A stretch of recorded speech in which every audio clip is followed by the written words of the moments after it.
경주시의 순세계 잉여금이 인구와 예산 규모가 비슷한 다른 지자체보다 3배나 많은 것으로 나타났습니다. 예산을 지나치게 보수적으로 집행해 코로나19로 피해를 입은 소상공인 등 취약계층에게 쓰지 않았다는 지적을 받고 있습니다. 정세균 전 총리가 대선 출마 선언 하루 만에 지역으로는 가장 먼저 포항을 찾아 포항과 경북의 현안을 챙기겠다고 약속했습니다. 여러분 안녕하십니까? 자치단체가 한 해 세입 세출 살림을 살고 난 뒤에 순수하게 남은 예산을 순세계 잉여금이라고 하는데요. 경주시의 순세계 잉여금은 매년 2천억 원대에 이르는데 비슷한 규모의 지자체에 비해서 3배나 많습니다. 경주시의 예산 편성과 집행이 지나치게 보수적이라는 비판이 나오고 있습니다. 김형일 기자입니다. 경주시가 지난해 세금을 걷어 예산을 집행하고 남은 순세계 잉여금은 2,465억 원. 다른 지자체와 비교해 봤습니다. 2019년 기준 예산과 인구가 비슷한 익산과 경산, 전주의 경우 800억에서 900억대로 경주의 3분의 1 수준이고 인구수가 2배인 포항도 경주와 비교해 2분의 1 수준입니다. 지역 정치권과 소상공인 단체는 기자회견을 열고 지나치게 보수적인 경주시의 예산 운영에 문제가 있다고 지적했습니다. 예산 책정부터 너무 보수적으로 낮게 책정을 해서 출발을 한다는 거고요. 그것이 진행이 되면 될수록 이렇게 누적이 되어서 결국에는 돈이 남길 수밖에 없는.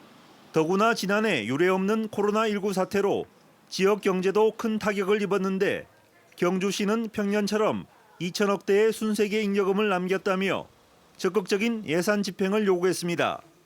경주시장은 재난 상황에서도 우리 혈세를 주민들을 위해 쓰지 않고 과도하게 남긴 것에 대해 진심으로 사과하고 지금이라도 이 돈을 풀어 주민 재난 극복에 도움이 되어야 합니다. 경주시는 순세계 잉여금을 다음 해 예산에 반영해 전액 사용하고 있으며 원전 관련 특별회계 예산이 포함돼 다른 지자체보다 잉여금이 상대적으로 많다고 해명했습니다. 또 코로나 극복을 위해 올해는 보다 확장적인 예산 편성과 집행으로 2천억대인 순세계 잉여금을 대폭 줄여나가겠다고 밝혔습니다. 전년도에 순세계 잉여금이 많이 발생했기 때문에 거기에 대비코자 저희는 당초 예산부터 전년도 대비 확장적으로 예산 편성 중이었습니다. 전년도 대비 4.16%인 660억을 정액 편성하고 있으며 경주시의 순세계 잉여금이 다른 자치단체보다 2~3배나 많은 만큼 세입 세출의 균형을 맞추기 위한 적극적인 행정이 필요합니다. MBC 뉴스 김형일입니다.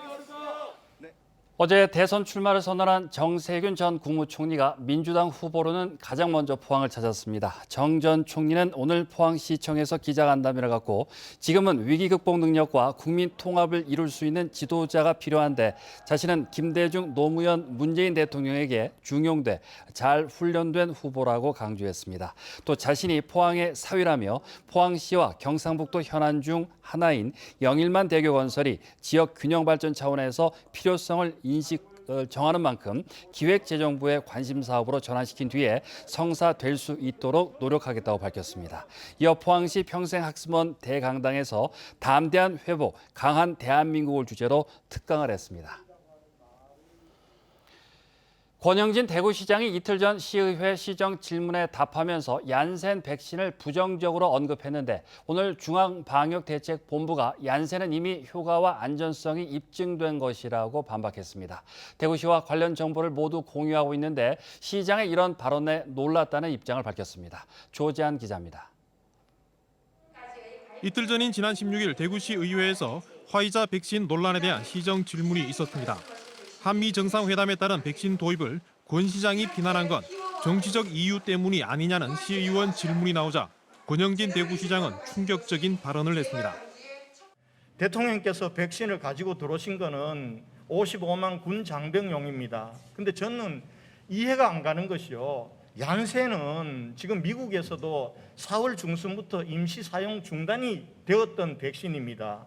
그리고 지금 미국에는 그 백신이 남아서 어마어마한 양이 폐기되고 있습니다. 얀센은 지난달 21일 한미 정상회담이 열린 이후 도입해 현재 100만 명이 예약해 접종 중인 백신입니다. 권 시장의 예상치 못한 발언에 시민들은 얀센이 과연 안전한지 의문을 품을 수밖에 없었습니다. 중앙방역대책본부는 오늘 정례 브리핑에서 관련 질문을 받았습니다. 모든 백신 정보를 지자체와 공유하고 있는데 이런 발언이 나온 것에 어처구니 없다는 반응입니다. 처음 질문을 접했을 때 좀 놀라운 상황이었습니다. 거의 매일 중대본 회의를 진행하면서 전체 부처 그리고 관련된 지자체가 모두 참여하여 백신 접종을 포함한 모든 문제에 대해서 투명하고 진지하게 논의하면서 얀센 백신은 임시 사용 중단되기도 했지만 미국뿐 아니라 국내에서도 충분히 검증됐다는 점을 분명히 했습니다. 미국에서 임시 사용 중단되었다가 다 해소된 후 접종이 재개된 바 있고 국내에서도 얀센 백신에 대해서는 효과와 안전성에 대해서 충분히 검증을 한 이후 도입해서 사용하고 있다는 점을 알고 계실 것입니다. 메디시티 대구협회가 외국 무역회사를 통해 화이자 백신 3천만 명분 도입을 추진하다 백신 사기라는 논란 끝에 무산되자 권 시장은 공식 사과한 바 있습니다. 그런데 화이자 백신 논란이 끝나기도 전에 한창 접종 중이고 하반기에도 많이 들어오는 얀센 백신을 부정적으로 발언해 또다시 구설수에 올랐습니다. 권영진 대구시장의 이딴 실수에 대해 비판 여론이 갈수록 커지고 있습니다. MBC 뉴스 조재환입니다. 진보당 경북도당은 성명을 통해 모든 지자체장과 지방의원은 국민권익위원회에 부동산 전수조사를 의뢰하라고 요구했습니다. 진보당은 단체장과 지방의원은 각종 개발 정보를 쉽게 접할 수 있고 부동산 투기로 이어질 가능성도 높아 전면적인 실태 조사가 시급하다고 주장했습니다. 또 근본적으로 부동산 투기 방지를 위한 제도화가 필요하고 공직자 실거주 1가구 1주택을 의무화하는 부동산 백지 신탁제를 촉구했습니다. 포항 지역 수출입 실적이 꾸준히 개선되고 있습니다. 포항세관이 지난달 포항항을 통한 수출입 실적을 집계한 결과 수출은 6억 8,900만 달러로 지난해 같은 기간보다 39.2% 증가했고 수입은 6억 5,400만 달러로 70.3% 증가해 3,500만 달러의 무역 수지 흑자를 냈습니다. 전체 수출액의 70% 이상을 차지하는 철강 금속 제품과 기계류의 경우 유럽과 동남아, 미국으로 수출이 호조세를 보였고 수입은 호주와 일본, 유럽 등지에서 증가했다고 포항세관은 설명했습니다. 영덕의 지역 화폐인 영덕사랑 상품권의 판매가 이달 말까지 일시 중단됩니다. 영덕구는 상품권과 카드를 통합 관리하는 시스템을 도입하기 위해 오는 30일까지 종이형 영덕사랑 상품권을 일시적으로 판매하지 않기로 했습니다.